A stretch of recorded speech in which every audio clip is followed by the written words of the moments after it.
Hello, नमस्ते, नमस्कार। Welcome to my YouTube channel. दोस्तों, कैसे हैं आप सब? छठ पर्व की हार्दिक शुभकामनाएं और बधाई। माता रानी, माता छठ मैया आप सभी की मनोकामना पूरा करे। जैसा कि आप जानते हैं, आज मैं उपस्थित हूँ आपके बीच लेक्चर 2 फिजिक्स का लेकर के। चैप्टर या टॉपिक का है हमारा प्रकाश है, और मैंने पहला वीडियो यानी पहला लेक्चर पहले अपलोड कर चुका हूँ। यदि आप उसको नहीं देखे तो उसे जरूर देखें। उससे देखने बिना यदि आप इसे देखेंगे तो आपकी कोई कंसेप्ट क्लियर नहीं होगी। उसमें हमने सारी चीज़ें बताई हुई बेसिक्स से कि जो प्रकाश क्या होती है, इसकी दूरी, चाल वगैरह सब कुछ। आज हम दूसरे लेक्चर पे बात करेंगे। फिलहाल ये वीडियो किन के लिए हेल्पफुल है? तो लाइट का जो चैप्टर या टॉपिक है वो क्लास 6 से शुरू हो जाती है। 6 में है, 8 में है, 10 में है, 12th में है। 6 में बेसिक बातें हैं, 8 में थोड़ी बेसिक और ज़्यादा है, फिर 10th में थोड़ी डीप है, 12th में बहुत सारे डीप है, फिर ग्रेजुएशन पीजी लेवल पे इन पे रिसर्च की चीज़ें हो जाती है। और जीएस के पोर्शन में यानी कि रेलवे, एसएससी, बीपीएससी शिक्षक भर्ती या किसी भी परीक्षा, चाहे पैरामेडिकल हो, चाहे बीसीसी, डीसीसी, किसी भी एग्जाम में लाइट से सवाल पूछे जाते हैं। यानी कि साइंस से जो सवाल पूछे जाते हैं उसमें फिजिक्स की भूमिका होती है, जिसमें लाइट चैप्टर से सवाल पूछे जाते हैं। तो यदि आप ये पूरे लेक्चर्स को कवर करेंगे तो आपकी लाइट से कोई भी डाउट नहीं बचेगी, और कोई भी सवाल आपसे परीक्षा में पूछा जाए, चाहे वो कोई भी एग्जाम हो, लाइट से अगर क्वेश्चन आ गया तो आप उस क्वेश्चन को बना के आएंगे, ये मेरी गारंटी है। तो चलिए बात को शुरू करते हैं। कहता है कौन विघ्न ऐसा जग में, टिक सके वीर नर के मग में। कमथोक ठेलता है जब नर, पर्वत के जाते पांव खर। मानव जब जोर लगाता है, पत्थर पानी बन जाता है। इस प्यारे से लाइन्स के बाद हम शुरू करते हैं अपने टॉपिक्स को।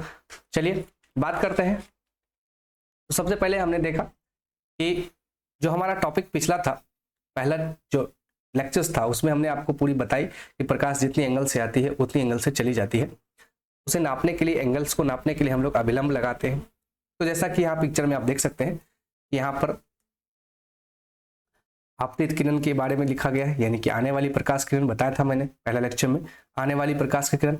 उसके बाद ये दर्पण है, दर्पण पर पड़ने के बाद ये रिफ्लेक्ट होती है, तो ये होगा जाने वाली प्रकाश किरण, जिसे आप परावर्तित किरण कहते हैं। अब इसके एंगल्स को देखें। ये जो एंगल है, ये देखिए अभिलंब से एंगल है 40 डिग्री, तो आई 40 में तो जाएगी भी 40 में। लेकिन मैंने पिछले इलेक्शन में बताया था कि एग्जामिनर इतना आसान सवाल पूछता नहीं है कि आएगी 30 जाएगी 30, ये तो ऑलरेडी आप बता देंगे। लेकिन वो अभिलंब से न देकर तल से पूछेगा। ये जो तल है, ये वाला एंगल आपको देगा। तो चलिए हम एक क्वेश्चन लेके आए आपके पास इस वाले तल को सॉल्व करने के लिए। तो एक क्वेश्चन है, एक किरण तल के साथ 35 डिग्री का कोण बनाती है। वो कह रहा है, देखिए यहाँ पे तल के साथ, किसके साथ? तल के साथ कितने डिग्री का कोण बनाती है? 35 डिग्री का। तो यह किस कोण के साथ परिवर्तित होगी? तो परावर्तित कोण पूछ रहा है, यानी आई है, अभिलंब नहीं पूछ रहा है। अभिलंब अगर दिया तो आप बता ही देंगे, कॉपी कर देंगे। 30 में आई तो 30 में जाएगी, 35 में आई तो 35 में जाएगी। लेकिन कह रहा है अभिलंब से नहीं, तल से, तो कोई दिक्कत नहीं है। आपको पहले पता है कि जो टोटल एंगल होता है वो होता है टोटल एंगल 90 डिग्री। एक वो बता ही रहा है कि भाई 35 डिग्री का कोण बनाती है, किससे? तल से। ठीक, तो 35 डिग्री वो बना दी, तो 90 डिग्री टोटल बनने हैं, 35 घटा देंगे तो बचेगा कितना? 55। तो 55 वो बनाएगी आने के लिए अभिलंब से, आने की अभिलंब से 55 बना देगी 55 डिग्री, तो जाएगी भी 55 डिग्री से। यही तो नियम है, जिस एंगल से आएगी उसी एंगल से जाएगी। क्लियर है? यहाँ पे पूरी सॉल्यूशन लिखी हुई है, आप वीडियो को पॉज करके इसके सॉल्यूशन को आराम से देख सकते हैं, कोई तनाव लेने की जरूरत नहीं है। अब चलिए आगे बढ़ते हैं। मैंने एक क्वेश्चन ले लिया था कि चलो आपकी प्रैक्टिस हो जाए। अब बात करते हैं परावर्तन की। तो जो परावर्तन होती है, तो कोई भी चीजें जब परावर्तन होती है, टकरा के वापस आना क्या कहलाता है? परावर्तन कहलाता है। टकरा के वापस आना क्या होता है? परावर्तन आता है। तो टकरा के जब वापस होती है तो कोई सतह आप लेंगे। पिछली वीडियो में मैंने बताया था पारदर्शी, पारभासी, अपारदर्शी, अपारदर्शी, पारदर्शी, पारभासी, सारी चीजें। तो दर्पण लेने के लिए फिजिक्स में जब आप चलते हैं तो फिजिक्स की दुनिया में दर्पण का इस्तेमाल होता है। दर्पण 3 तरह के, समतल, उत्तल, अवतल। समतल दर्पण वही दर्पण जो आपके घर में है, जिसमें आप बाल को झाड़ते हैं, पाउडर लगाते हैं, लड़कियां मेकअप करती है आईना में बैठ के, कोई ड्रेसिंग टेबल में लगा रहता है, देखेंगे इतना बड़ा बड़ा आईना रहता है, तो उसे आप समतल दर्पण कहते हैं। बहुत इजी अवेलेबल होता है, ठीक है जी। आप अभी कभी घर में जाएं तो उसे उखाड़ के देखेंगे, छोटे से अगर टूट फूट जाए तो पीछे से पेंट किया होता है, सिल्वर ब्रोमाइड से कलई करते हैं, उसको सिल्वर्ड किया जाता है, पेंट करते हैं, वो पेंट किया जाता है। ठीक है जी। एक दो बात बहुत अच्छे से आपको समझ लेनी है। क्या क्या समझ लेनी है, तो देखिए जो दर्पण होता है, मान लीजिए एक समतल दर्पण है, ठीक है जी, और जो पेंटिंग होता है, यानी पेंटिंग को अपन बोलते हैं कलई करा, तो फिजिक्स में ऐसे पीछे से क्या किया जाता है, कलई यानी कि पेंटिंग। तो इसको जब भी आप पेंट करते हैं किसी दर्पण में, तो वो पेंट होता है किधर, राइट साइड। पेंट किधर करते हैं अपन, राइट साइड में। याद रखेंगे दर्पण में पेंट करते हैं दाहिने साइड से, क्योंकि प्रकाश आती है बाएं से, तो प्रकाश इधर से आएगी, पेंट इधर मार देंगे, इधर पूरा चिकना रहेगा शीशा, तो रिफ्लेक्ट होगा। अगर पेंट मारेंगे नहीं तो प्रकाश आगे चली जाएगी, तो वो परावर्तन होने अपवर्तन हो जाएगा। परावर्तन का मतलब प्रकाश किसी चिकने सतह से टकरा के वापस होगी। तो चिकना सतह हमने दिया उसको कांच, पीछे पेंट नहीं मारेंगे तो प्रकाश आगे निकल जाएगी, जैसे कि चश्मा में होता है, आगे निकल जाता है। तो हमें अभी परावर्तन कराना है, तो परावर्तन के लिए पीछे से पेंट मारेंगे दाहिने साइड से, प्रकाश आएगी बाएं साइड। याद रखिए प्रकाश आएगी बाएं से, पेंट मारेंगे दाहिने साइड, वस्तु रखेंगे बाएं साइड, वस्तु रखेंगे बाएं साइड, प्रकाश आएगी बाएं से, पेंट मारेंगे दाहिने साइड। क्लियर है, तीन बातें याद रखेंगे, वस्तु बाएं, प्रकाश बाएं, पेंट मारेंगे दाहिने। क्लियर है जी। अब एक समतल दर्पण है, तो समतल दर्पण में परावर्तन की जो शर्तें होती है वो क्या होती है, तो यदि समतल दर्पण में जो शर्त है उसके अनुसार अगर हम देखें, तो यहाँ पे थ्योरी लिखा हुआ है, तीन चीजें इंपॉर्टेंट होती है। पहला, एक चीज तो आप दर्पण को दाहिने पेंट करेंगे और प्रकाश बाएं से आएगी। अब वस्तु यानी आप खड़े रहेंगे बाएं, बाएं से देखते हैं, चेहरा हमेशा देखने के लिए वस्तु यानी हम आप कोई भी बाएं खड़ा रहेंगे, प्रकाश बाएं से आएगी और दर्पण से रिफ्लेक्ट होकर के फिर परावर्तित हो जाएगी।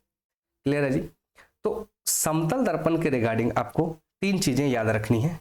वो तीन चीजें क्या क्या है, तो चलिए अभी देख लेते हैं। मान लीजिए ये समतल दर्पण है, ये कौन सा दर्पण है हमारा, समतल दर्पण, समतल दर्पण। क्लियर है जी, समतल दर्पण। अब ये समतल दर्पण में मान लीजिए यहां पर कोई वस्तु है, इसे अपन फिजिक्स की भाषा में बिंब कहते हैं। क्या कहते हैं, बिंब। याद रखेंगे, बिंब यानी कि वस्तु। और जब इसका फोटो दर्पण में बनता है तो इसे कहते हैं प्रतिबिंब। इसे क्या कहते हैं, प्रतिबिंब। बिंब को इधर आके क्या कहते हैं, प्रतिबिंब, यानी इसे अंग्रेजी में क्या कहते हैं, इमेज। क्या कहते हैं, इमेज। क्लियर है जी। बिंब उधर जाके प्रतिबिंब, देखते हैं कैसा लैंग्वेज है, बिंब उधर जाके प्रतिबिंब। अब इसमें खास क्या बात है, पहली बात आपको याद रखना है कि ये जो वस्तु है ये दर्पण से जितनी दूर होगी, दर्पण के भीतर उसकी उतनी ही दूर फोटो बनेगी। पहली बात, पहली शर्त है ये परावर्तन के लिए। यहाँ देखिए, यहाँ लिखा हुआ है 4 नंबर में, वस्तु दर्पण से जितनी दूरी पर होती है दर्पण के अंदर प्रतिबिंब उतनी दूरी पर बनती है। जैसे मान लेते हैं हम लोग कि ये 10 मीटर है, तो यहाँ भी क्या होगा, 10 मीटर। क्लियर है, पहली बात समझ में आ गई। जितनी दूरी पर दर्पण के सामने वस्तु होगी उतनी दूरी पर वस्तु का प्रतिबिंब बनेगा। दूसरा पॉइंट क्या है, दूसरा बात क्या है कि यदि आप भी वेग से, कितना वेग से, भी वेग का करने का मतलब है कि 2 मीटर पर सेकेंड के वेग से, 10 मीटर पर सेकेंड के वेग से, कोई भी वेग का एक मान ले लेंगे, 10, 20, 30 कुछ भी, तो अपन लिखने के लिए लिखते हैं भी वेग से अगर आप दर्पण के सामने दौड़ते हैं, दर्पण के सामने दौड़ते आ रहे हैं, तो आपका दर्पण के अंदर प्रतिबिंब जो बनेगा वो 2 भी वेग से दौड़ता हुआ दिखेगा। यानी अगर 20 मीटर पर सेकेंड के वेग से आप दर्पण की ओर दौड़ रहे हैं तो दर्पण में आपका फोटो दौड़ता हुआ 2 भी यानी कि 20 दूना 40 मीटर पर सेकेंड के वेग से दिखाएगा। तो दूसरी शर्त ये है, पहली क्या थी, जितनी दूर होगी दर्पण में उतना ही दूर बनेगी। दूसरी, भी वेग से जाएंगे 2 भी वेग से दिखाएगा। क्लियर है। अब इसको आप प्रैक्टिकल लाइफ से समझ सकते हैं। कभी कभी आप देखिएगा बाइक चलाते समय जो बाइक में लगा रहता है लुकिंग ग्लास या गाड़ियों के साइड मिरर में लगा रहता है दर्पण, उसमें जब आप गाड़ियों को पीछे से आती हुई गाड़ियों को देखते हैं तो लगेगा कि बहुत नजदीक आ रहा है, लेकिन जब आप पीछे घूम के अपनी आंखों से देखते हैं तो लगेगा कि दूर है और बहुत स्लो आ रही है। दर्पण में वो तेजी से आ रही है और बहुत तेजी से आती हुई दिखेगी, आप पीछे घूर के देखेंगे तो लगेगा नॉर्मल है। इसलिए आप सभी गाड़ियों के जो साइड मिरर होते हैं या लुकिंग ग्लास जिसे कहते हैं, बाइक में देखेंगे ऊपर आगे रहता है 2 आईना, उसमें लिखा रहता है object in the mirror are closer than they appear, एक ऑब्जेक्ट यानी कोई वस्तु इन द मिरर, मिरर में यानी दर्पण में, दर्पण को अंग्रेजी में मिरर कहते हैं, दर्पण में, ऑब्जेक्ट इन द मिरर यानी कि वस्तु दर्पण में, ऑब्जेक्ट माने वस्तु, are closer than they appear, appear हो रही है यानी जो आ रही है वो क्लोजर आएगी, बट वो क्लोजर है नहीं, दर्पण के कारण आपको दिख रही है। तो रियल लाइफ एग्जाम्पल है। तो दो बातें क्लियर हो गई, टू भी वेग से दिखेगी, जाएंगे भी वेग से, टू भी वेग से दिखेगी। तीसरी बात क्या है, तो तीसरी जो पॉइंट है वो है कि अगर आप दर्पण को थीटा एंगल पे घुमा दें, क्या करें, घुमा दें, तो दर्पण आपका 2 थीटा एंगल पर फोटो को घुमा देगा। ठीक है जी, अगर आप दर्पण को 30 डिग्री के एंगल में घुमाएंगे तो दर्पण आपको 60 डिग्री के एंगल में फोटो को घुमा देगा। ये चीजें क्लियर है। 3 चीजें, दर्पण के सामने आप जितने दूर खड़ा रहेंगे फोटो दर्पण के पीछे उतना ही बनेगा। भी वेग से आप दर्पण की ओर दौड़ेंगे वो 2 भी वेग से दिखाएगा। आप दर्पण को 30 डिग्री के एंगल पे घुमाएंगे तो वो 60 घुमाएगा, आप 40 घुमाएंगे वो 80 घुमाएगा, यानी कि थीटा एंगल से घुमाएंगे तो 2 थीटा एंगल को घुमा देगा। क्लियर। और चौथी बात क्या है, तो चौथी बात है यदि आपको दर्पण में, समतल दर्पण में पूरा फोटो देखना है तो आप अपनी लंबाई का आधी का दर्पण ले आइए, यानी अगर आप 6 फीट का है तो 3 फीट का दर्पण लगाएंगे, आपको पूरा फोटो दिखेगा। हो गया जी। और एक पांचवी बात क्या है, चौथी के बाद पांचवी, कि जो हमारा समतल दर्पण होता है उसका फोकस दूरी अनंत होता है, इसीलिए उसमें प्रतिबिंब जो रहता है आभासी बनता है। क्लियर है जी। फोकस दूरी क्या होती है, अनंत होती है, और प्रतिबिंब कैसा बनता है, आभासी बनता है। क्लियर है जी। और क्षमता 0 होती है, 0 होती है, इसलिए आराम से यूज कर सकते हैं उसको। अब आप कहेंगे कि सर ये आभासी क्या होता है, फोकस दूरी क्या होता है और अनंत क्या होता है। तीन चीज। आभासी का मतलब वर्चुअल, जी जो आपको दिखता नहीं, जो आपके सामने हो नहीं रहा है, आपके सामने जो चीजें नहीं हो रही है वो आभासी है। आई डोंट नो, मुझे नहीं पता, मैंने देखा ही नहीं। काल्पनिक, दूसरा नाम क्या है, काल्पनिक। और फोकस दूरी क्या होती है वो अभी आगे समझेंगे। तो सारी चीजें आगे अभी आपको समझ में आ जाएगी, कोई दिक्कत नहीं। आप वीडियो के एंड तक बने रहेंगे तो पूरी समझ आएगी, और नहीं समझ आएगी तब आप कमेंट में कर सकते हैं कि हाँ नहीं समझ आई, आप फिर से समझा दो। क्लियर है जी। चलिए आगे चलते हैं। हमने 5 बातें सीखी जो समतल दर्पण है। तो पहली क्या बातें थी कि दर्पण से जितनी दूर आप रहेंगे उतनी दूर दर्पण में आपका फोटो बनेगा। अगर आप भी वेग से दौड़ते हुए जाएंगे तो 2 भी वेग दिखाएगा। थीटा एंगल से घुमाएंगे 2 थीटा घुमा देगा। और चौथी बात क्या थी कि वस्तु का प्रतिबिंब अगर पूरा आपको देखना है दर्पण में तो आप अपने लंबाई के आधे दर्पण खरीद के लाइए। 4 फीट के हैं तो 2 फीट का लाइए, 6 फीट का है तो 3 फीट का लाइए। और लास्ट और आखिरी बात क्या था कि समतल दर्पण से जब प्रतिबिंब बनता है वह आभासी होता है। ऐसा होता है आभासी, यानी कि काल्पनिक होता है। और समतल दर्पण की फोकस दूरी अनंत होती है और क्षमता 0 होती है। बस ये 5 बातें याद रहेगी। क्लियर है। अब आगे चले, चलिए अगले पेज पे चलते हैं। देखिए अगला जो पेज है उसमें हमने एक सवाल लिया है। चलिए आप लोग सवाल को बनाइए। सवाल क्या है, तो राधा 10 मीटर की चाल से दर्पण की ओर दौड़ रही है। देखिए राधा की जो चाल है, राधा की जो चाल है वो है 10 मीटर पर सेकेंड। क्लियर है। 5 सेकेंड बाद, यानी कि 5 सेकेंड बाद, 5 सेकेंड बाद वह दर्पण के अंदर अपना प्रतिबिंब देखती है तो उसे 25 मीटर अंदर दिखता मालूम पड़ता है। कितना मीटर, 25 मीटर। तो यहाँ दर्पण लगा देंगे तो यहाँ कहाँ दिखेगा 25, यहाँ 25 तो इधर भी 25। अब वो यहाँ से चली होगी जरूर, तो चली होगी तब यहाँ रुकी तो 25 मीटर उनको दिखाई दिया। ठीक है। अब कहता है राधा के प्रारंभिक स्थिति के बीच दूरी क्या। देखिए यदि ये पूछे कि 25 मीटर तो बता ही दिया है क्वेश्चन में कि 25 मीटर पर अभी वो देखती है, तो अगर वो 25 मीटर पर देखती है इसका मतलब 25 मीटर दूर खड़ी है। क्लियर है, क्योंकि समतल दर्पण में जितना दूर आप खड़े रहेंगे फोटो उतना ही दूर बनाता है। लेकिन वो कह रहा है कि प्रारंभिक क्या है, प्रारंभिक निकालने के लिए अब तो आपको दूरी निकालना पड़ेगा। कि तो एक फॉर्मूला होता है फिजिक्स में, दूरी बराबर, अगर आपको दूरी नहीं पता तो चाल इंटू समय। तो राधा की चाल क्या थी आपको पता है, क्वेश्चन में दिया है 10 मीटर पर सेकेंड और समय क्या है 5 सेकेंड। 10 बजे कितना हुआ 50। तो 50 मीटर दूरी चलने के बाद राधा रुकती है और फिर फोटो देखती है तो 25 मीटर डिस्टेंस में दिखता है। तो 50 और 25 75, कुल 75 मीटर दूर है कहाँ, प्रारंभ से दर्पण के बीच। क्लियर हो गया। चलिए यहाँ सोल्यूशन दिया हुआ है, बना हुआ है, आप इसे आराम से देख सकते हैं और खुद से भी ट्राई कर सकते हैं, कोई दिक्कत परेशानी नहीं। एक सवाल इसलिए लिया ताकि आपको कंसेप्ट समझ में आ जाए। अब चलते हैं, कभी कभी क्या होता है जैसे सैलून वगैरह में आप जाते हैं तो 2-2 दर्पण लगा रहता है, 2-2 दर्पण लगा रहता है। तो अगर आप ये देखेंगे दर्पण में कितने इमेज बनते हैं, कभी कभी सवाल आ जाते हैं। तो एक सवाल बहुत महत्वपूर्ण है और बहुत फेमस है कि 2 समतल दर्पण अगर आमने सामने खड़ा हो जाए तो प्रतिबिंब कितना बनेगा? तो इसका सीधा जवाब है अनंत बनेगा, कोई गिन ही नहीं सकता, क्योंकि सामने से और इसकी फोकस दूरी अनंत होती है। ये एक लाइट आएगी, इसमें टकरा देगी, इसमें टकरा देगी, कहीं फोकस दूरी है ही नहीं, तो अनंत है, तो पिक्चर अनगिनत बनेगा। तो यदि आपसे सवाल ये पूछा जाए कि जो 2 समतल दर्पण है उसे अगर आमने सामने रखा जाए तो प्रतिबिंब कितना बनेगा? 2 समानांतर समतल दर्पण के बीच प्रतिबिंब की संख्या ज्ञात करें तो अनंत हो जाता है। अब ये कैसे ज्ञात करते हैं, सवाल तो ये है कैसे ज्ञात करेंगे? तो इसके लिए हमारे पास एक फॉर्मूला है, फिजिक्स ने दिया है। क्या फॉर्मूला है भाई?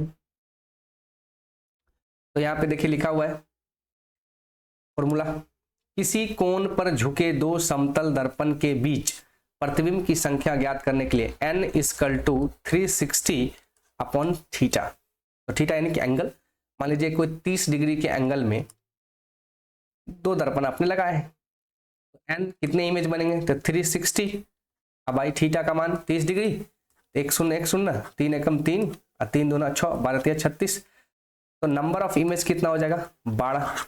नंबर ऑफ इमेज कितना हो जाएगा? 12। अब चलिए यहाँ पे कुछ नोट्स दिया हो गया, क्या लिखा है? जब थीटा 360 का मान सम हो, संख्या हो, तो 1 घटाया जाता है। देखिए क्योंकि समतल दर्पण की फोकस दूरी अनंत होती है, इसलिए कभी भी उसमें सम यानी कि 12 14 4 2 जो सम संख्या है, इवन नंबर, उसमें फोटो नहीं बनेगा। तो यदि आपको भाग देने के बाद इवन नंबर आ जाता है, जैसे यहाँ 12 आ गया, तो कुछ नहीं करना, अपने मन से घटा करके आंसर लिख देना 11। बात खत्म। 11 क्या है? विषम संख्या।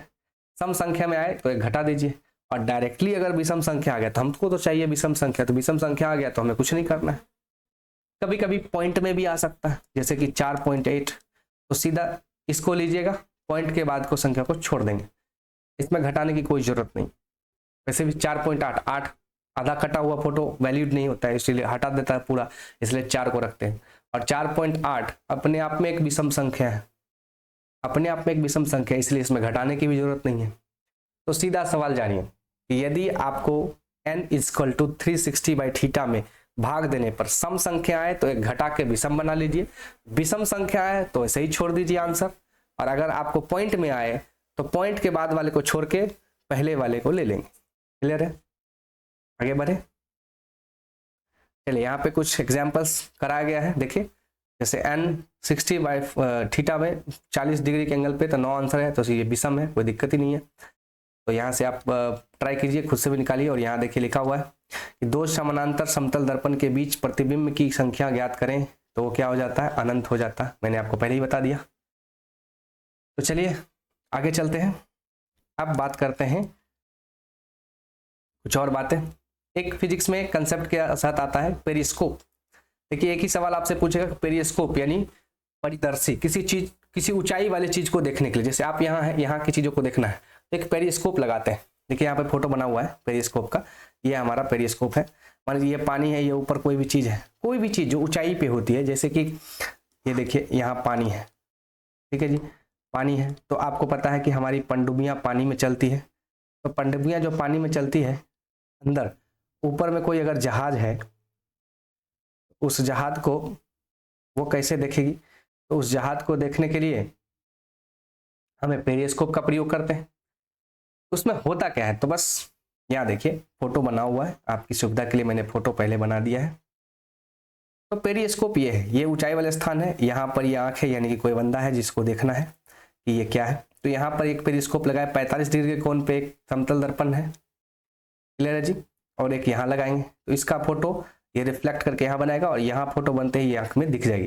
तो पेरिस्कोप में 2 समतल दर्पण लगेंगे, 45 डिग्री कोण पे किसी भी ऊंचाई वाले स्थान को देखा जा सकता है। इसका प्रयोग आप देखते हैं कि ऊंचाई वाले स्थान पे देखने में क्या होता है, परमाणु में, पनडुब्बियों में, समुद्र में, ऊंचाई वाले स्थान पे नावों पे देखने पे किया जाता है, या दीवार के उस पार की चीजों को देखने के लिए किया जाता है। बस इतना ही कंसेप्ट है। यहाँ से 2 सवाल आते हैं कि पेरिस्कोप में कितने समतल दर्पण होंगे? 2। कितने एंगल पे लगे होंगे? 45। और खत्म। 2 नोट्स यहाँ पे लिखा हुआ है। दर्पण बनाने के लिए ग्लूकोज का प्रयोग होता है, खाने वाला ग्लूकोज नहीं, दूसरा ग्लूकोज आता है। जबकि दर्पण के पीछे पेंट यानी कलई करने के लिए आप प्रयोग करते हैं किसका? सिल्वर ब्रोमाइड का, AgBr। ये मैंने आपको पहले लेक्चर में भी बताया हुआ है, आप नहीं देखें तो उसे जरूर देखें, बिना उसे देखे ये आपको समझ भी नहीं आएगा। अब आते हैं, हमने पहले कहा था कि जो परावर्तन होगी उसके लिए हमें दर्पण चाहिए। दर्पण में समतल, उत्तल, अवतल। तो समतल को तो हमने फरिया दिया। क्या क्या सीखा हमने? समतल दर्पण में हमने सीखा कि समतल दर्पण से जो प्रतिबिंब बनने की शर्तें हैं वो क्या है।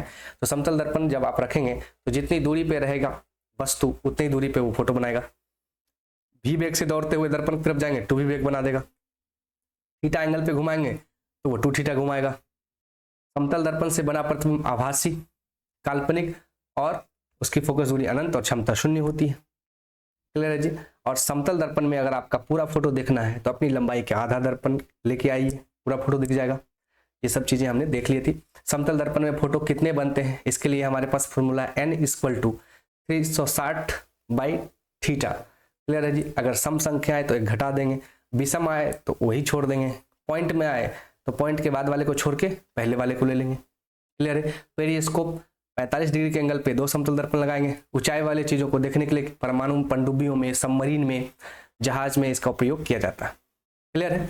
अब आते हैं जो हमारा 2 दर्पण है, उत्तल और अवतल, इस पर बात करते हैं।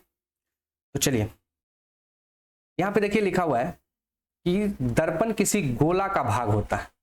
देखिए यही मिस्टेक करते हैं बच्चे, किताब, फिजिक्स की किताब में ऐसे ही एक दर्पण दिखाता है आपको, ऐसा दिखाता है, जबकि ये ऐसा नहीं है, ये गोला है। ये क्या था जी? गोला। देखिए यहाँ लिखा हुआ है गोलीय भाग होता है। कैसा भाग होता है? गोलीय भाग, गोला का भाग होता है।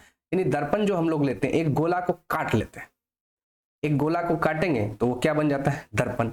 देखिए यहाँ पे जो फोटो बनाया है इसी पे मैं आपको समझा देता हूँ। जैसे देखिए गोलीय दर्पण है। क्लियर है जी। आपको नहीं लगता कि ये देखिए यहाँ से एक गोला होगा, ये यहाँ से काटा हुआ है ऐसे? अगर आपको समझ नहीं आता, यहाँ से एक गोला ये ऐसे काटा हुआ होगा। देखिए मैं 2 गोला बनाता हूँ, एक ये गोला, एक ये गोला। अभी दोनों दर्पण बना के दिखा देता हूँ। यहाँ से इरेजर लेंगे। अब आप क्या करेंगे? यहाँ से इसको मिटाना शुरू करें। देखिए ये एक दर्पण बना और इधर से इसको मिटा दीजिए, ये एक दर्पण बना। यही दोनों का फोटो बना हुआ। अब आप फटाफट इसको पेंट कर सकते हैं। पेंट किधर करेंगे? दाहिने साइड। तो पेंट करिए। तो पेंट करते हैं दाहिने साइड। पेंट कर दिया दाहिने साइड। किधर पेंट करेंगे? दाहिने साइड। पेंट कर दिया। आपकी नजर धोखा खा जाएगी, आप भूल रहे हैं। देखिए ये था, ये था गोलीय दर्पण, ये भी ये था। इसका सेंटर पॉइंट यहाँ, इसका सेंटर पॉइंट यहाँ। बात समझ रहे हैं? इसी सेंटर पॉइंट यहाँ, इसको C से सूचित करते हैं। C फॉर सेंटर, केंद्र। इसे वक्रता केंद्र कहा जाता है, आगे चल के पढ़ेंगे। आपने देखा किताबों में आधा दिखाया जाता है या आधा पढ़ते हैं आप, इसीलिए आपको दिक्कत होता है। कंसीडर आधा ही किया जाता है, लेकिन समझने के लिए हमने पूरा गोला बनाया ताकि आपको एक समझ आए कि यहाँ पे ये गोला आया कहाँ से, कैसे काम करता है। क्लियर है जी। तो चलिए इस गोले को मिटाते हैं। तो अब क्या है, ये गोला 2 है, इस गोले से कटा तो 2 भागे निकला। तो 2 दर्पण है, 2 टाइप हो गए गोलीय दर्पण, 2 निकले, एक अवतल एक उत्तल। तो जब आप देखेंगे कि जिसका परावर्तक सतह धंस गया है वो अवतल है, जिसका परावर्तक सतह उठ गया है वो उत्तल है। अवतल उत्तल, अवतल उत्तल। जिसका परावर्तक सतह मतलब जहां लाइट आएगी वो अगर धंसा हुआ है तो अवतल है, अगर उठा हुआ है तो उत्तल है। तो यहाँ आप देखिए, यहाँ आप देखेंगे आराम से आपको दिखेगा कि लेफ्ट साइड से अगर आप यहाँ से देखेंगे तो ये क्या दिख रहा है आपको? धंसा हुआ। तो धंसा हुआ है तो क्या है? अवतल। यहाँ से अगर आप लेफ्ट साइड से देखेंगे, देखा जाता है लेफ्ट साइड क्योंकि वस्तु लेफ्ट साइड है, हम लोग खड़े होंगे लेफ्ट साइड। लेफ्ट साइड से देखेंगे तो इधर से देखा तो धंसा हुआ तो अवतल, इधर से देखा उठा हुआ तो उत्तल। किधर हो गया? अब कुछ बातें आपको ध्यान से याद रखनी है। हमेशा जो दर्पण होता है उसके दाहिने साइड हम लोग पेंट करते हैं। पेंट किधर करते हैं? दाहिने साइड। पेंट किधर करते हैं? कलई, सिल्वर ब्रोमाइड से पेंट किधर करते हैं? तो राइट साइड में करते हैं। किधर करते हैं प्यारे बच्चों? राइट साइड में करते हैं। किधर करते हैं जी? Right side. पेंट किधर करते हैं? राइट साइड में। प्रकाश सदैव आती है बाएं से, मैंने पहले बताया। वस्तु रखते हैं बाएं में, ठीक है जी। प्रकाश आती है बाएं, वस्तु रखते हैं बाएं, पेंट करते हैं दाहिने। क्लियर? उसके बाद फिजिक्स की दुनिया में बाएं साइड की चीजें निगेटिव हो जाती है और दाहिने साइड की चीजें पॉजिटिव हो जाती है। तो जहां जहां दाहिने साइड के काम होंगे वो पॉजिटिव, बाएं साइड के काम होंगे वो निगेटिव हो जाएंगे। क्लियर है? तो याद क्या रखना है, दर्पण में पेंट दाहिने होती है, प्रकाश बाएं से आती है, वस्तु बाएं रखे जाते हैं, बाएं की चीजें निगेटिव, दाहिने की चीजें पॉजिटिव। क्लियर? चलिए अब आगे बढ़ते हैं। अब आप समझ पा रहे हैं। अब एक एक दर्पण को लेकर के उसकी डिटेल्स पे बात करते हैं। चलिए अब एक चीज मैं आपको समझाता हूं। मान लीजिए ये है, ये आपने दर्पण लिया, ये दर्पण होगा क्या, तो ये किसी न किसी खोखले गोले का भाग होगा, ये गोला ये होगा। अगर ये गोला है तो मैथ के हिसाब से आपने पढ़ा होगा कि यहां से एक सेंटर पॉइंट होगा, और ये सेंटर पॉइंट से जब आप इसको मिलाएंगे, इसके पोलर एरिया को, पोल साइड यानी किनारे को, इसे पी कहते हैं, इसे सी कहते हैं, यानी पोल यानी कि ध्रुव। पोल को क्या कहते हैं अंग्रेजी हिंदी में? ध्रुव। ये सेंटर पॉइंट को सी फॉर केंद्र, सेंटर। अगर आप ये सेंटर यहां से यहां तक मिला देते तो ये इस पूरा का पूरा हो जाता है रेडियस यानी कि त्रिज्या, जिसे आर से सूचित करते हैं, और इसका आधा करते हैं तो ये हो जाता है फोकस। क्लियर है जी? फोकस। क्लियर जी? फोकस दूरी। अब बात करिए, आपने क्या नोट किया, जो सी यानी सेंटर पॉइंट और पी यानी कि ध्रुव है, उसके बीच पूरी सीधी रेखा को क्या कहते हैं? त्रिज्या। तो त्रिज्या का आधा ही क्या हो जाता है? फोकस दूरी। तो त्रिज्या की आधी क्या होती है? फोकस दूरी। तब से क्वेश्चन पूछ लेगा कि 40 सेंटीमीटर वक्रता त्रिज्या वाले, त्रिज्या को वक्रता त्रिज्या बोलते हैं फिजिक्स में, 40 सेंटीमीटर वाले वक्रता त्रिज्या के दर्पण की फोकस दूरी क्या होगी? तो फोकस दूरी यानी कि एफ क्या होगी? एफ निकालना है तो r/2 हो जाएगी। जो रेडियस है अपॉन 2 करेंगे तो फोकस दूरी निकल जाएगी, क्योंकि रेडियस यानी कि त्रिज्या की आधी फोकस दूरी होती है। क्लियर है? ये बहुत छोटी सी बात है, बट बहुत सारे बच्चे कंफ्यूज कर जाते हैं। कंफ्यूज नहीं करना है आपको, हमारे साथ बने हैं तो फिर कंफ्यूजन किस बात का? सारे कंफ्यूजन तेल लेने चल जाएगा। आप हमारे साथ बने रहे। चलिए अब आगे बढ़ते हैं। तो यहाँ देखिए सॉल्यूशन किया हुआ, F बराबर क्या होता है? r/2, यानी F क्या है? फोकस। F क्या है जी? फोकस। फोकस होती क्या है? तो हमारी जो त्रिज्या होती है उसकी आधी होती है, तो बटा 2। तो 40 मीटर वाला पूछा था तो बटा 2 करेंगे तो कितना आ जाएगा? 20। अब ये 20 क्या निकला? फोकस। F बराबर क्या हो जाएगा? 20। अब अगर आपको फोकस दे दे और पूछे कि आप त्रिज्या बताओ तो नहीं कर देंगे, फोकस में 2 से गुना कर देंगे। तो F बराबर अगर आपसे पूछे F इजकल टू r/2, तो r इजकल टू क्या होगा? रेडियस इजकल टू क्या होगा? 2f नहीं हो जाएगा जी? अब बताइए, सोच के बताइए। 2 इंटू एफ का वैल्यू रखेंगे, जैसे यहाँ आया 20, 20 दूना 40, देखिए आ गया r का वैल्यू 40। तो इसलिए दो फॉर्मूलेज बहुत आपको ऐंठता है फिजिक्स में, क्या क्या? तो r बराबर 2f क्या निकलता है? r बराबर 2f और f बराबर r/2। एक ही बात है। रेडियस पूछेगा तो फोकस दूरी में 2 से गुना कर देंगे, फोकस पूछेगा तो रेडियस में 2 से भाग दे देंगे, दोनों निकल जाएगा। एक ही चीज है। चलिए आप समझते हैं कि दर्पण की क्या क्या सिस्टम में है। अभी तक आपने समझा। चलिए एक बार चिन्ह परिपाटी देख लेते हैं। ये मान लीजिए दर्पण है, पेंट कर दिया हमने दाहिने साइड, कोई दिक्कत नहीं है। ये दर्पण एक्चुअली ये दर्पण पूरा ये गोला होगा, तो गोला होगा तो यहाँ पर एक सेंटर पॉइंट होगा जिसे सी कर्वेचर, सेंटर ऑफ कर्वेचर यानी वक्रता त्रिज्या कहते हैं। और ये पूरा यहाँ से यहाँ कर देंगे तो ये वक्रता त्रिज्या यानी आर हो जाता है। ये पी है। पोलर साइड, क्योंकि अंत, जैसे पृथ्वी के अंत ध्रुव मानते हैं, पोलर खत्म, उसके बाद उसे पोल कहते हैं। और जब आप इसका आधा कर देंगे तो ये एफ हो जाएगा, तो CFP। कोई दिक्कत है आपको? और ये सारी चीजें देखिए, आप दर्पण के बाएं बन रहा है तो ये सब के सब निगेटिव हो जाएंगे। और ये दर्पण कौन होगा तो पहचानिए, आप यहाँ खड़े हैं, इधर से देखिए धंसा हुआ दिख रहा है तो क्या है? अवतल है भाई साहब। क्लियर है जी? समझ आ रही है आपको बात? अब आपसे सवाल क्या करेगा, एग्जामिनर बहुत उजराने का सवाल करता है। सवाल करेगा कि विभिन्न स्थितियों में अवतल दर्पण से बने प्रतिबिंब कैसे बनेंगे। तो अवतल दर्पण में प्रतिबिंब कैसे बनते हैं, तो चलिए समझते हैं। ये देखिए, मान लीजिए एक अवतल दर्पण बनाते हैं, एक्चुअली ये दर्पण तो ये ऐसा गोला होगा, अपन गोला है ऐसा, तो इस गोले को आधा कर लेते हैं, गोलीय दर्पण है। ठीक है जी, यहाँ से ये दर्पण है, इधर अपन क्या मारेंगे, पेंट मार दिया। यहाँ पे उसका सी सेंटर पॉइंट होगा, यहाँ से यहाँ ये पी हो गया, ये पूरी त्रिज्या, यहाँ से ये एफ हो गई। अब इसी को आगे यहाँ लेके जाएंगे तो इसको मुख्य अक्ष कहते हैं, ये अनंत होता है, ये क्या कहलाता है, अनंत। तो आपसे कहेगा कि वस्तु जब यहाँ रखेंगे किसी वस्तु को, इसकी फोटो दर्पण पे कैसे बनेगी। तो आपको पता है लाइट आती है बाएं से, लाइट आएगी बाएं से दर्पण में टकराएगी, टकराने के बाद निकलेगी यहाँ से। ठीक है, तो अब समझिए यहाँ पर वस्तु कहाँ है, अनंत। तो पहला कंडीशन क्या देगा आपसे, कि जब वस्तु अनंत पर हो। तो बहुत इजी है ये बता देना कि स्थिति कब कहाँ होगी। चलिए देखते हैं, ये हमारा दर्पण है, ये कौन सा दर्पण होगा, अवतल। कौन सा दर्पण, अवतल। तो ये इसका सेंटर पॉइंट, ये इसका फोकस यानी एफ फोकस दूरी, ये यहाँ पे पी, ये सी, ये इधर अनंत। क्लियर है जी। अब आप वस्तु को यहाँ रखेंगे कहाँ पर, अनंत पर। तो इसका जो फोटो बनेगा ये बनेगा फोकस दूरी पर। ध्यान रखिए, जितना इधर रखेंगे फोटो उतना इधर बनेगा।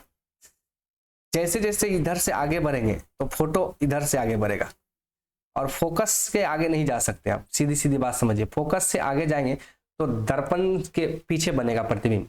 फोकस से आगे अगर आप चले जाएंगे तो प्रतिबिंब बन जाएगा दर्पण से पीछे, तो ये घटना काल्पनिक हो जाएगी। तो इस पर अभी हम बात नहीं करते हैं, अभी आते हैं पहले मेन बात पे। तो जैसे पहला कंडीशन है, वस्तु अगर अनंत पे हो तो प्रतिबिंब कहाँ बनेगा, फोकस पे।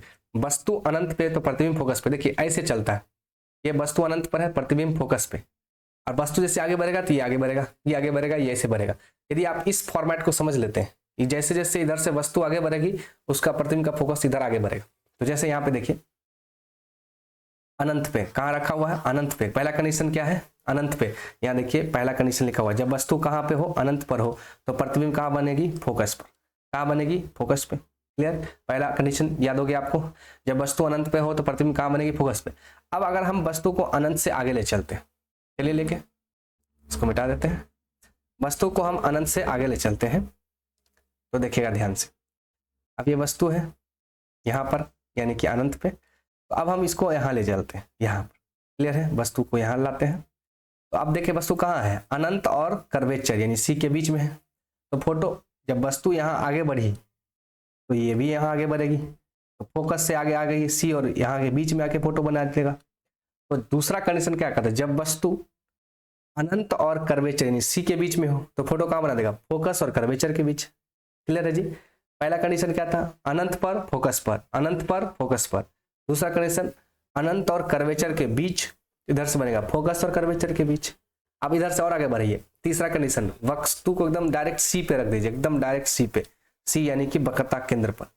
तो इधर से ये आगे बढ़ेगा तो ये भी यहाँ था, तो यहाँ से बढ़ के फोटो भी कहाँ बनेगा, सी पे। तो तीन बात याद रखेंगे, पहले अनंत पे फोकस पे, अनंत और कर्वेचर के बीच तो फोकस और कर्वेचर के बीच, ठीक कर्वेचर पर ठीक कर्वेचर पे। आप दोनों को आगे बढ़ा दीजिए, उसको कर्वेचर से आगे ले जाइए। कर्वेचर से आगे आप कहाँ ले जा सकते हैं, फोकस और कर्वेचर के बीच, तो बनाएगा कर्वेचर और अनंत के बीच। अब ठीक वस्तु को अनंत पे रख दीजिए तो फिर बना देगा कहाँ पे, फोकस पे। अगर ठीक वस्तु को अनंत पे रखेंगे तो फिर बना देगा फोकस पे, और ठीक वस्तु को फोकस पे रखेंगे तो प्रतिबिंब अनंत पे बना देगा। क्लियर हुआ कि नहीं हुआ। चलिए अब यहाँ लिखा हुआ है, अब यहाँ से समझिए। देखिए बहुत आसान है। पहला क्या है, जब वस्तु कहाँ हो, अनंत पर। तो आपको बताया अनंत पे हो तो फोकस पे। अब आगे बढ़ते हैं, अनंत और कर्वेचर के बीच, इधर क्या बनेगा, फोकस और कर्वेचर के बीच। ठीक कर्वेचर पर तो ठीक कर्वेचर पर, कर्वेचर से आगे चलिए, कर्वेचर और फोकस के बीच, तो ये क्या बना देगा, कर्वेचर और अनंत के बीच। क्लियर, ये इधर बढ़ेगा। अब इधर चलिए, ठीक फोकस पर ठीक अनंत पे। क्लियर है। अब उल्ट फिर इधर वापस आ जाएंगे, ऐसे चलता है कंडीशन। क्लियर। अब एक यहां तक तो कंडीशन आपने समझ लिया, चार चीजें समझ लिया आपने कंडीशन। अब आप कहेंगे नहीं सर ये भी बताइए कि अगर हम वस्तु को और आगे ले चले, फोकस से और आगे ले चले, यहाँ पर फोकस और पोल के बीच, तो दर्पण के पीछे, ठीक पोल पे आप कह नहीं सकते, ये अपरिभाषित हो जाएगा, क्योंकि ठीक दर्पणे पे आप बैठ जाएंगे तो फोटो कहाँ बनेगा? ठीक पोल पे यानी दर्पण के ऊपरी छोरे पे आप बैठ जाएंगे तो कहाँ बनेगा? तो ऐसे भी कोई पूछे तो दर्पण के पीछे। वैसे ये काल्पनिक हो जाती है, ये अपरिभाषित हो जाती है। हाँ, फोकस और पोल के बीच रखते हैं तो दर्पण के पीछे बनता है, जिसे आप आभासी या काल्पनिक प्रतिबिंब कहते हैं। आपने गौर किया, ये सारे प्रतिबिंब यहाँ से लेके यहाँ तक आपके सामने बन रहा है। तो जब भी कोई चीज आपके सामने घटना होती है तो आप क्या कहते हैं? नहीं, हम अपने आंख से देखें। गाँव में क्या कहते हैं? हम देखलियो रे फलनामा रहो जा। तो जब आप अपनी आंखों से देखे हैं तो वो वास्तविक है, रियल है। तो दर्पण के सामने जो भी घटना हो रही है फोकस से लेके अनंत के बीच, वो सारी घटना रियल है, इसलिए ऐसे बने प्रतिबिंब को वास्तविक प्रतिबिंब कहते हैं। और जैसे ही आप देखेंगे कि ये फोकस से आगे चल गया पोल और फोकस के बीच, तो दर्पण के कहाँ बनेगा? पीछे। तो फोटो बनेगा पीछे, तो आपको पता ही नहीं चलेगा, कुछ दिखेगा ही नहीं, और ना ही आपको समझ आएगा कैसे क्या बना। तो जो कुछ समझ नहीं है, जो आपको आप देखे ही नहीं, काल्पनिक है, आभासी है, virtual image, I don't know, आभासी प्रतिबिंब। क्लियर है जी? कोई दिक्कत? और एक बात और याद रखिए, आभासी प्रतिबिंब सीधा दिखेगा आपको, और आभासी या काल्पनिक दोनों एक ही नाम है। वर्चुअल सीधा दिखता है, और जो ओरिजिनल होता है जिसे वास्तविक कहते हैं वो उल्टा दिखता है। क्लियर है जी? इसका सबसे अच्छा उदाहरण, आप एक चम्मच लीजिए, चम्मच, और देखिए अपना फोटो तो उल्टा दिखेगा, जैसे उसको पलट देंगे तो उत्तल दर्पण हो जाता है, इसलिए फोटो आपको सीधा दिखेगा। ठीक है जी? तो गांव में भी लोग कहता है ना कि जो दिखता है वो ओरिजिनल है, जो नहीं दिखता है वो डुप्लीकेट है। पहले कितनों सीधा दिखे वो, लेकिन है डुप्लीकेट। तो जो ज्यादा सीधापन करता है वो है डुप्लीकेट, जो उल्टा दिखता है वही सीधा आता है। जैसे 18-20 साल की उम्र में माँ बाप और शिक्षक हमेशा उल्टा लगते हैं बच्चों को, जो कि वो सीधा होते हैं, इसका मतलब वो वास्तविक है। और दोस्त यार गाँव मोहल्ला वाला लोग उसको बहुत अच्छा लगता है, लेकिन वो काल्पनिक है, आभासी है, सही नहीं है, दिखता सीधा है नहीं। ये जो ओरिजिनल है, जो माँ बाप शिक्षक हैं जो आपको सही सलाह देते हैं, वो आपको उल्टा लगते हैं। तो जितने भी उल्टा है वो आपके सामने हो रहा है, इसलिए वो वास्तविक है। जितने भी सीधा है वो आपके दर्पण के पीछे हो रहा है, काल्पनिक है। क्लियर है? बात समझ में, उम्मीद करते हैं समझ गई। तो विभिन्न स्थितियों में अवतल दर्पण से बने प्रतिबिंब की स्थिति क्या होगी?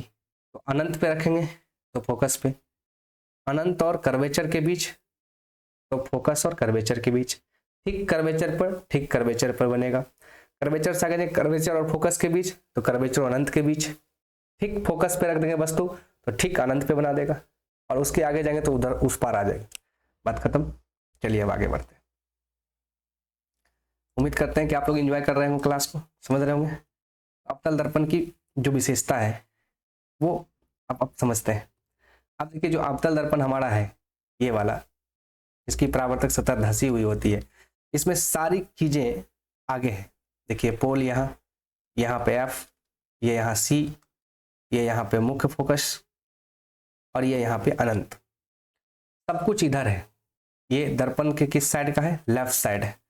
तो यहाँ पे लेफ्ट साइड है तो सब चीज निगेटिव हो जाएगा, यानी इसकी फोकस निगेटिव, सेंटर निगेटिव, मुख्य अक्ष निगेटिव, अनंत, सब कुछ इसका निगेटिव हो जाएगा।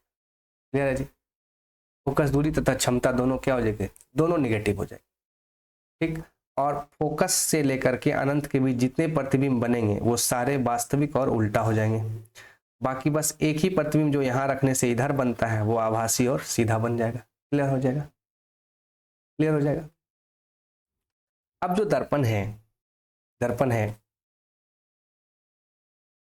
दर्पण हमारा इमेज के साथ और हमारा लाइट के साथ, यानी कि जो दर्पण है वो हमारे इमेज के साथ और लाइट के साथ कैसा व्यवहार करता है उसको देखें, क्योंकि उसके व्यवहार के ही अनुसार हम उसे यूज करते हैं।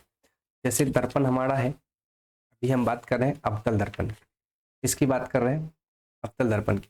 अवतल दर्पण की बात करें ना, तो चलिए इसका लाइट के साथ और इमेज के साथ ये कैसा व्यवहार करता है इसको देखते हैं।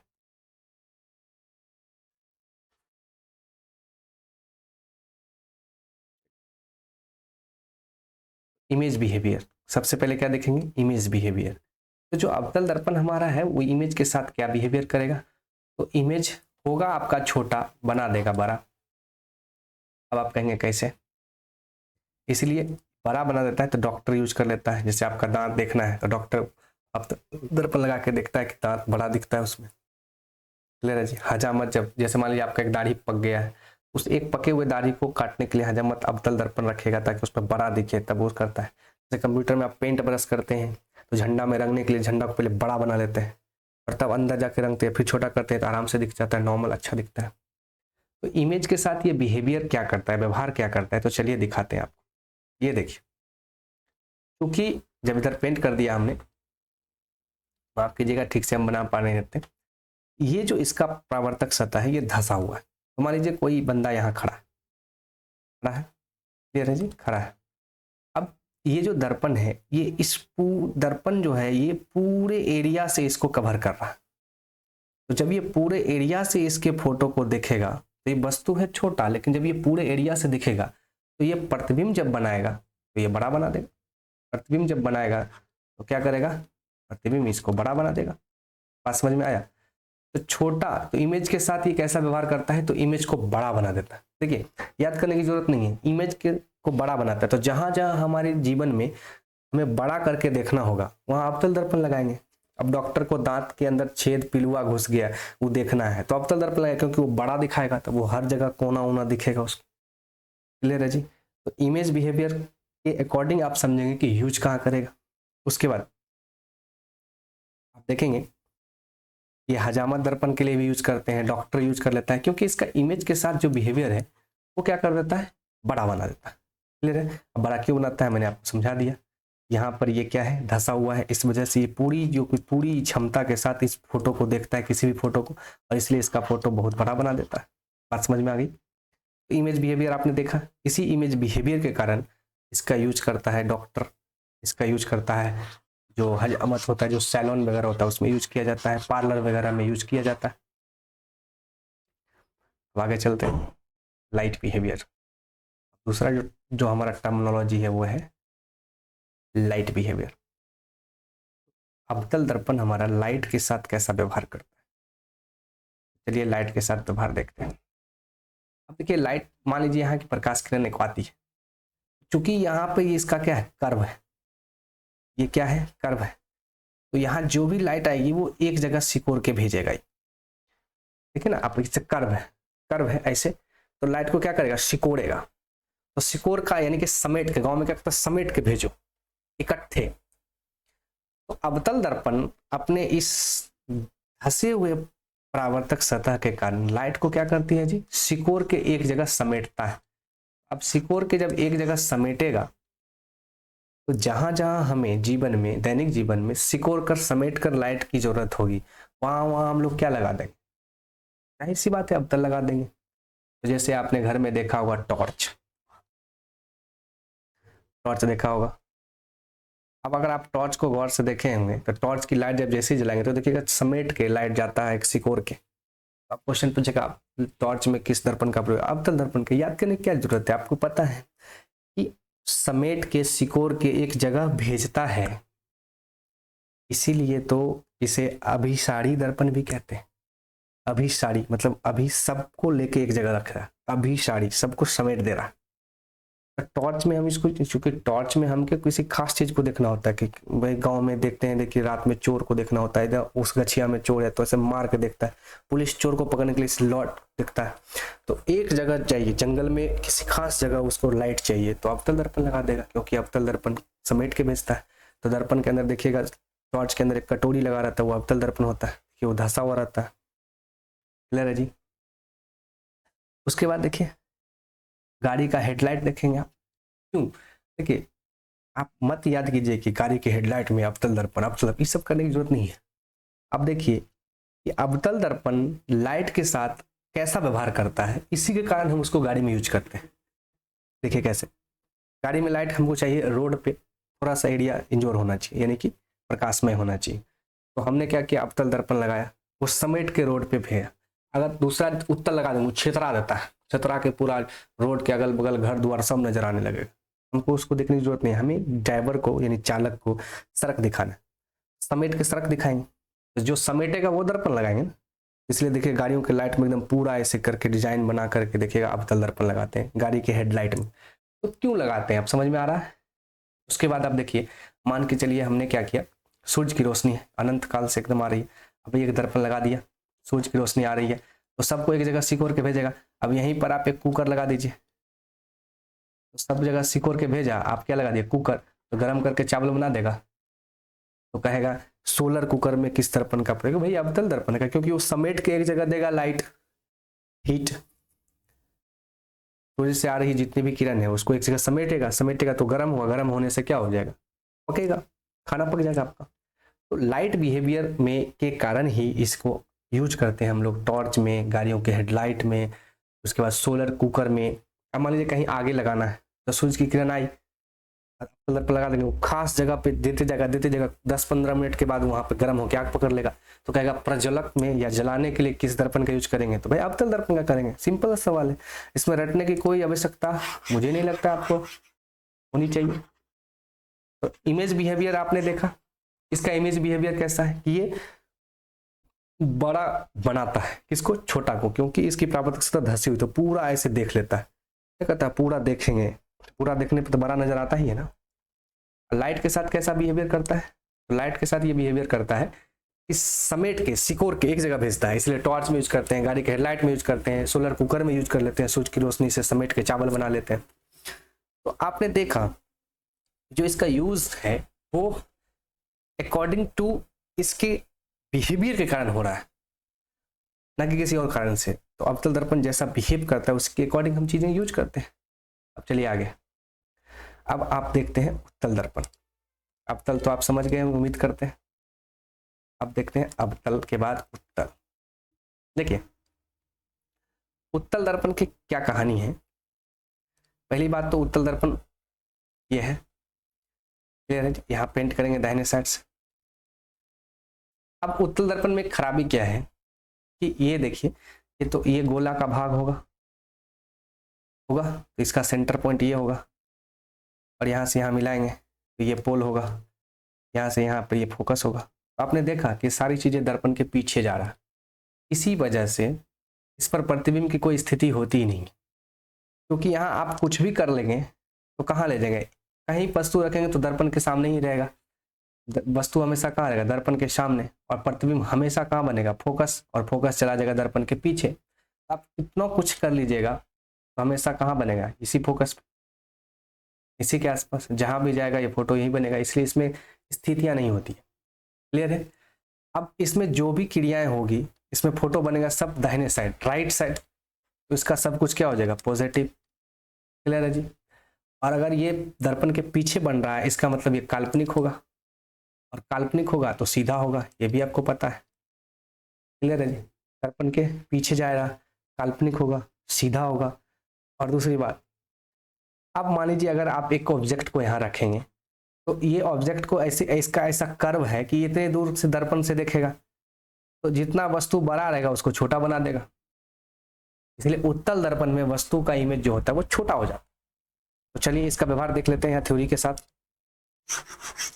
उम्मीद करते हैं आप क्लास को एंजॉय कर रहे हैं, बात समझ में आ रही है आपको। यहाँ लिखा है इसकी फोकस दूरी धनात्मक होती है, बिल्कुल, क्योंकि राइट साइड होती है, क्षमता भी धनात्मक होगी, सारी चीजें इसकी राइट साइड होती है, धनात्मक होगी, सिर्फ वस्तु तो हमेशा बाएं रहती है तो वो नेगेटिव होता है। इमेज बिहेवियर इसका कैसा है, तो देखिए ये बड़ा चीज को क्या करेगा, छोटा, बड़ा चीज को क्या करेगा, छोटा।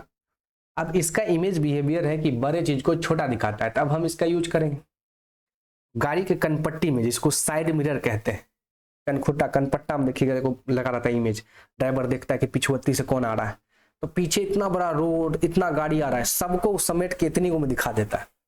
यानी इसका बिहेवियर है किसके साथ, इमेज के साथ, फोटो के साथ। ये क्या बिहेव करता है, तो सारे बड़े फोटो को छोटा करके दिखाता है। मान लीजिए मेट्रो स्टेशन है, मेट्रो में दरवाजे अपने आप खुलते लगते हैं, तो अगर आप ड्राइवर के सामने एक उत्तल दर्पण लगा देंगे तो पूरा पीछे से आगे तक देख लेगा, जंक्शन सहित दिखा जाएगा उसको कि कोई आदमी नहीं है, देख रहा है। इसके इमेज के बिहेवियर के कारण ही इसका यूज करते हैं।